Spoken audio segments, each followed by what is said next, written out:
ہیں, تعلیمی ادارے انقلاب کے مراکز ہوتے ہیں. جب ہم طلبہ یونین کی بات کرتے ہیں تو اساتذہ بھی ہمارے خلاف ہو جاتے ہیں. سرکاری جامعات 20 فائنینشلی کولیپس ہو چکے ہیں. 2.28 کروڑ بچے آج بھی پاکستان میں آؤٹ آف سکول ہیں. صوبہ خیبر پختونخوا میں 318 کالجز ہیں. کوئی ایسا کالج نہیں ہے کہ جہاں پہ بلڈنگز کی ضرورت نہ ہو. 14,000 فیکلٹیز آج بھی ایچ ڈی ڈیٹا کے مطابق کالجز کو درکار ہے کہ حکومت ہراسمنٹ کے روک تھام کے حوالے سے سنجیدہ اقدامات کرے. ان تمام مطالبات اور ان تمام مسائل کے حل کے حوالے سے اسلامی جمعیت طلبہ نے صوبہ بھر کے نوجوانوں کو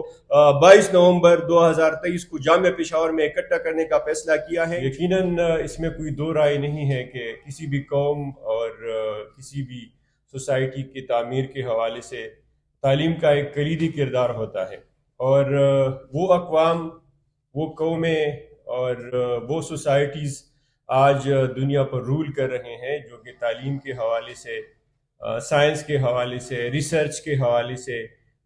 وہ ہم سے آگے ہیں. اور جن قوموں نے تعلیم پر انویسٹمنٹ کی ہے, جن قوموں نے اپنے مستقبل پہ انویسٹمنٹ کی ہے, یعنی نوجوانوں پر انویسٹمنٹ کی ہے, آج اگر یورپ کا ہم مثال لیتے ہیں, چائنا کا مثال لیتے ہیں, آج ہم اگر کینیڈا اور امریکہ کا ایگزامپل دیتے ہیں, تو یہ سارے ممالک انویسٹمنٹ کے بنیاد پر کہ جو انہوں نے اپنے تعلیمی نظام پر کیا ہے, جو انہوں نے اپنے یوتھ پہ کیا ہے, اپنے معاشرے کو آگے لانے کے لیے انہوں نے ایفرٹ کی ہیں. لیکن بدقسمتی سے ہم جب اپنے پاکستان کے حوالے سے ان چیزوں کا موازنہ کرتے ہیں, ان چیزوں کا جائزہ لیتے ہیں, تو ہمارے پاکستان اس حوالے سے, تعلیم کے حوالے سے بہت پیچھے ہے. آج بھی پاکستان کے اگر تعلیمی مسائل کا میں تذکرہ کروں تو پاکستان کے تعلیمی سیکٹر میں جتنی بھی درجات ہیں, جتنا بھی تعلیمی نظام پاکستان میں ہے, چاہے وہ پرائمری لیول کا ہو, چاہے وہ سیکنڈری لیول کا ہو, ہائر سیکنڈری لیول کا ہو, اور یا ہائر ایجوکیشن ہو, ہر طرح کا تعلیمی نظام انتہائی مشکلات کا شکار ہے. ہر طرح کا تعلیمی نظام مشکلات کا شکار ہے, اور حکومت نے ابھی تک ان تعلیمی مسائل کے حل کے حوالے سے کوئی سنجیدہ پلاننگ نہیں کی ہے. 76 سال سے ہی ہمارے مسائل چل رہے ہیں. آج اگر میں پرائمری ایجوکیشن کے حوالے سے آپ کے سامنے اسٹیٹسٹک رکھوں تو یونیسیف کی رپورٹ کے مطابق ہمارے پاکستان دنیا کا دوسرا بڑا ملک ہے کہ جہاں پہ آؤٹ آف سکول چلڈرن سب سے زیادہ ہے. 2.28 کروڑ بچے آج بھی ہمارے پاکستان میں آؤٹ آف سکول ہیں, وہ سکول سے محروم ہے, کہ جن کے عمر 5 سے لے کر 16 سال تک ہے, ان کی یہ سٹیٹسٹک ہے. اور یہ سٹیٹسٹک خیبر پختونخوا کے حوالے سے اگر ہم اس کا جائزہ لیتے ہیں, 47 لاکھ بچے یہاں بھی آؤٹ آف سکول ہیں. اسی طرح سکولوں میں جو 2023 کی ریسنٹ رپورٹ ہے, 17,351 ویکینسیز ہیں, جو پوسٹ ہیں جو کہ ابھی تک خالی ہیں, اور سکولوں کو ضرورت ہے لیکن ان کو فلفل نہیں کیا جا رہا. اگر کالجز کے حوالے سے ہم ڈیٹا کی بات کرتے ہیں تو کالجز بھی ہمارے مسائل کے شکار ہیں. یعنی بی ایس نظام انٹروڈیوس کرنے کے بعد کالجز میں بی ایس کا پروگرام انٹروڈیوس کیا گیا ہے, لیکن بی ایس کو جو چیزیں ریکوائرڈ ہے, فیکلٹیز ریکوائرڈ ہیں, بی ایس کو جو بلڈنگز کی ضرورت ہے, فیسلٹیز کی ضرورت ہے, وہ بی ایس نظام ہمارے کالجز میں اسی روح کے مطابق نہیں چل رہا. آج بھی ہر کالج میں چیلنج کے ساتھ یہ کہہ سکتا ہوں, کیونکہ ہم وزٹس کرتے ہیں, پرائمری ڈیٹا ہم کلیکٹ کرتے ہیں, اسٹوڈنٹ کے ساتھ انٹریکشن کرتے ہیں. صوبہ خیبر پختونخوا میں 318 کالجز ہیں. کوئی ایسا کالج نہیں ہے کہ جہاں پہ بلڈنگز کی ضرورت نہ ہو, کوئی ایسا کالج نہیں ہے کہ جہاں پہ فیکلٹی کی ضرورت نہ ہو. یہ ہمارے غریب طبقے کے تعلیمی ادارے ہیں, پرائیویٹ سرکاری تعلیمی ادارے ہیں, وہ مسائل کے سے دو چار ہیں. فیکلٹیز کے حوالے سے جب ہم بات کرتے ہیں, 14,000 فیکلٹیز آج بھی ایچ ڈی ڈیٹا کے مطابق وہ کالجز کو درکار ہے. ابھی جو ایسوسیٹ ڈگری کا پروگرام ختم کیا گیا ہے, 2 سالہ ڈگری, 115 کالجز میں ابھی اسی مہینے 2 سالہ پروگرام ختم کیا گیا ہے. اور یہ 2 سالہ پروگرام کے لیے حکومت کی طرف سے کوئی پلاننگ نہیں ہے, حکومت نے کوئی ریکروٹمنٹ نہیں کی ہے. اب کیا ہو رہا ہے کہ ہر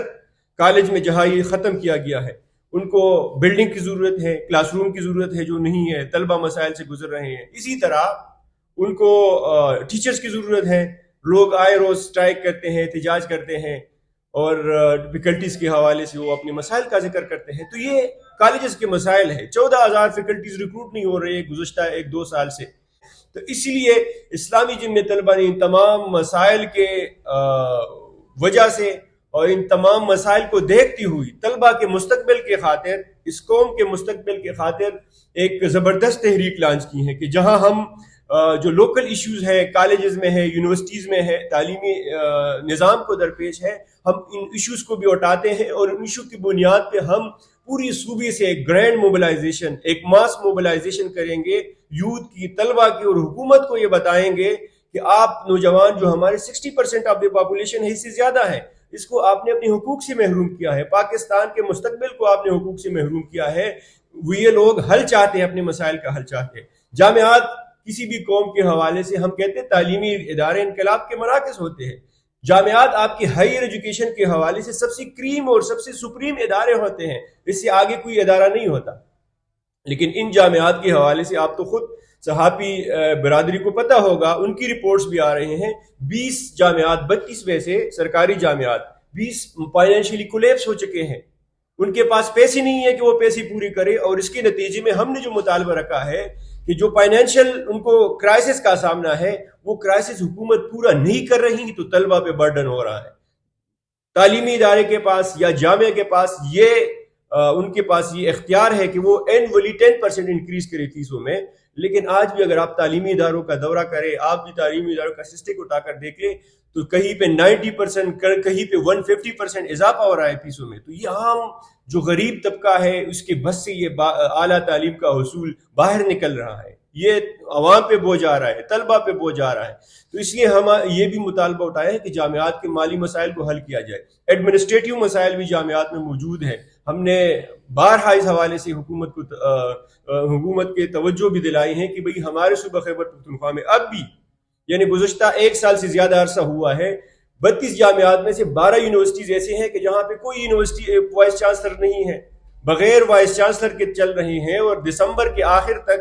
یہ تعداد 20 تک چلی جائے گی۔ حالانکہ رولز میں یہ ہے کہ جب کبھی کسی یونیورسٹی کا وائس چانسلر ریٹائر ہوتا ہے تو آپ 6 مہینے پہلے، یعنی HED کو یہ کرنا ہوتا ہے کہ وہ پروسیس انیشیٹ کرتا ہے، لیکن کوئی پروسیس انیشیٹ نہیں ہو رہی۔ اور جو سب سے اہم ایشو ہے کہ ہمارے صوبہ خیبر پختونخوا میں اس سال اس میں اضافہ دیکھنے میں آیا ہے، وہ ہراسمنٹ کے حوالے سے ہے، ہراسگی کے حوالے سے۔ یہاں ہمارے پڑوس میں سوات یونیورسٹیز میں بھی کیسز رپورٹ ہوتے ہیں، اور ہراسگی کا اتنا خطرناک ایشو ہے کہ جو کوئی اس حوالے سے بات کرتا ہے تو اس کی زبان پہ تالے لگانے کی کوشش کی جاتی ہے، اس کے ذہن پہ تالے لگانے کی کوشش کی جاتی ہے، ان کی زبان کو بند کرنے کی کوشش کی جاتی ہے۔ سوات یونیورسٹی کا ایگزامپل ہمارے پاس ہے کہ جب ہراسمنٹ کے حوالے سے اسٹوڈنٹ نے ایک لیگل راستہ اختیار کیا، احتجاج کیا، تو 16 اسٹوڈنٹس کو ایکسپیل کیا گیا۔ تو پھر یہ تو اچھا ہوا کہ اسٹوڈنٹ نے احتجاج کیا، پریشر کریٹ کیا، وہ لوگ دوبارہ بحال ہو گئے، لیکن یہ ایک ایشو موجود ہے۔ کوہاٹ یونیورسٹی میں 2 مہینے پہلے اسی طرح ایک واقعہ رپورٹ ہوا تھا، اسلامیہ کالج یونیورسٹی میں، باقی یونیورسٹیز میں بھی اسی طرح مسائل موجود ہیں، لیکن طلبہ و طالبات کے پاس ایسے مسائل رپورٹ کرنے کے لیے کوئی پلیٹ فارم نہیں ہے۔ یونیورسٹیز کے اندر سیل تو موجود ہے، لیکن وہ سیلز جب ان کا جائزہ لیتے ہیں تو ابھی تک ان کی کوئی پروگرس نہیں ہے کہ کسی کو پنشمنٹ دیا ہو، کسی کو سزا دیا ہو، کسی اسٹوڈنٹ کے حق تلفی اگر اس کی وجہ سے روکی گئی ہو تو یہ الٹا اسٹوڈنٹ کے خلاف یہ سیلز استعمال ہوتے ہیں۔ اس لیے اسلامی جمعیت طلبہ کا یہ بھی مطالبہ ہے کہ حکومت ہراسمنٹ کے روک تھام کے حوالے سے سنجیدہ اقدامات کرے، اور یہ اسٹوڈنٹ کنونشن ہراسمنٹ کے حوالے سے بھی ایک زبردست ہمارا ریفرینڈم ہوگا۔ اسی طرح منشیات کا ایک چین ہمارے جامعات میں ہے، ہمارے کالجز میں پھیلایا جا رہا ہے، جس میں ایک خاص طبقہ ملوث ہے، اور یہ رپورٹس ہیں، پریس میڈیا کی بھی رپورٹ ہے، الیکٹرانک میڈیا میں بھی آئے ہیں کہ ہمارے سرکاری تعلیمی اداروں میں جامعات کے منشیات کے حوالے سے جو چیزیں ہیں اس میں اضافہ ہوا ہے، اور اس میں باہر سے لوگ صرف ملوث نہیں ہیں، اس میں جو یونیورسٹیز کے یا اسی ادارے کے ملازمین بھی اس میں ملوث ہیں۔ تو ہمارے جو نوجوان ہیں ان کو ڈرگز ایڈکٹ بنانے کی کوشش کی جاتی ہے، منشیات کے حوالے سے ایڈکٹ بنانے کی کوشش کی جاتی ہے۔ یہ بھی اسلامی جمعیت طلبہ کا مطالبہ ہے کہ ان مسائل کو حل کیا جائے، اور اسلامی جمعیت طلبہ کا یہ بھی مطالبہ ہے کہ یہ جو طبقاتی نظام تعلیم ہے کہ جس کی وجہ سے ہمارے جو غریب کلاس کے تعلیمی ادارے ہیں، سرکاری ادارے ہیں، وہ مسائل سے دوچار ہیں، اس طبقاتی نظام کو بھی ختم ہونا چاہیے۔ جب طبقاتی نظام کی ہم بات کرتے ہیں تو ہمارا مراد یہ ہے کہ اسی ملک میں جو آکسفورڈ اور بیکن ہاؤس کے نام سے، جو HSN کے نام سے، جو کیڈٹ کالجز کے نام سے الگ تعلیمی نظام ادارے بنائے گئے ہیں، ان اداروں کو بھی ہمارے جو عام ادارے ہیں اس کے مطابق بنایا جائے، یا جو ہمارے عام ادارے ہیں عام غریب عوام کے لیے ہیں. سرکاری اسکول ہیں, سرکاری کالجز ہیں, سرکاری جامعات ہیں, ان کی سٹینڈرڈ بھی ان کے مطابق کیا جائے. یکساں نظام ہمارے پاس ہونا چاہیے. اسی لیے یہ قوم پھر ایک یونیک قوم بنے گا, ایک ہی قوم بنے گا. اس لیے ہم حکومت سے بھی یہ بھی کہنا چاہتے ہیں, یہ بھی مطالبہ کرتے ہیں کہ آپ ہمارے قوم میں, ہمارے ایک ہی قوم ہے, ایک ہی مسلمان قوم ہے, اس لیے اس میں آپ سپلٹ اور درار ڈالنے کی کوشش نہ کریں, بلکہ ایک نظام تعلیم دیں, کیونکہ جو نظام تعلیم آپ ان کو دیں گے اسی کے مطابق آپ کا نیشن بنے گا, قوم بنے گا. تو اس لیے ایک بہترین اور ایک یونیفارم قوم بنانے کے لیے ایک نظام تعلیم, ایک نصاب تعلیم ہمارے ملک میں ہونا ضروری ہے. اور آخری بات جو میں کرنا چاہتا ہوں وہ طلبہ یونین کے حوالے سے ہے کہ ہمارے جتنی بھی مسائل ہیں اس کا ایک وجہ یہ بھی ہے کہ جنرل ضیاء الحق ایک ڈکٹیٹر کے زمانے میں ایک طلبہ کے پاس جو ان کا آئینی حق کے حوالے سے اور ایک پلیٹ فارم موجود تھا کہ جس کے ذریعے سے ان کے تمام مسائل حل ہوتے, اس پر پابندی لگائی گئی ہے. 1984 سے لے کر آج بھی ہمارے ملک ایک جمہوری دور سے گزر رہے ہیں. کتنے جمہوری حکومتیں آئے ہیں, لیکن جمہوریت کے حوالے سے جو بیسک نرسری ہے وہ طلبہ یونین ہے یا بلدیاتی الیکشن ہے, ان دونوں نظاموں کا حشر ہمارے ملک میں بہت برا ہے. اس لیے ہمارا یہ بھی مطالبہ ہے کہ اگر ترقی یافتہ ممالک کے نیشن بلڈنگ میں طلبہ یونین کا ایک کردار ہے تو یہاں پر بھی بحال ہونا چاہیے. اگر آپ کی یورپ میں, آکسفورڈ میں, آپ کے امریکہ میں, آپ کے انڈیا میں, آپ کی جتنی بھی ترقی یافتہ ممالک ہیں, جمہوری ممالک ہیں, وہاں پہ طلبہ یونین ہے, تو یہاں پہ کیوں موجود نہیں ہے؟ اس لیے یہاں پر بھی طلبہ یونین ہونے چاہیے تاکہ طلبہ اپنے مسائل کے حوالے سے آواز اٹھا سکے. جب ہم طلبہ یونین کی بات کرتے ہیں تو اساتذہ بھی ہمارے خلاف ہو جاتے ہیں, دیگر جو سٹیک ہولڈرز ہیں وہ بھی یہ بات کرتے ہیں کہ یہ آپ کیا کرتے ہیں, سیاست ہے, وہ ہے, یہ ہے. لیکن اگر آپ دیکھتے ہیں کہ ہمارے ملک میں کلاس 4 کی بھی یونین ہے, کلاس 3 کی بھی یونین ہے,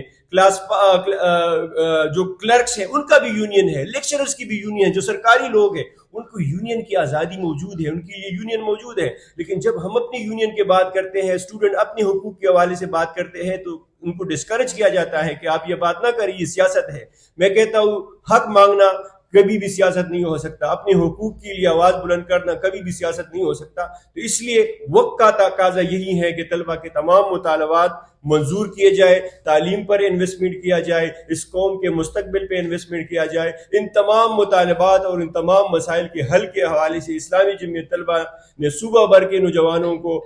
22 نومبر 2023 کو جامعہ پشاور میں اکٹھا کرنے کا فیصلہ کیا ہے. انشاءاللہ ہم حکومت سے اس کنونشن کے ذریعے سے, طلبہ کی قوت کے ذریعے سے ہم مطالبہ کریں گے کہ وہ سنجیدہ ہو جائے. سیاسی پارٹیوں سے بھی ہم یہ مطالبہ کریں گے کہ اگر آپ چاہتے ہیں کہ ابھی جو یوتھ کا ووٹ ہے 2 کروڑ 10 لاکھ ووٹر نیا ہمارے سسٹم میں آیا ہے, اگر آپ چاہتے ہیں کہ آپ اس ملک کے حکمران بنے, اگر چاہتے ہیں کہ اس ملک کا مستقبل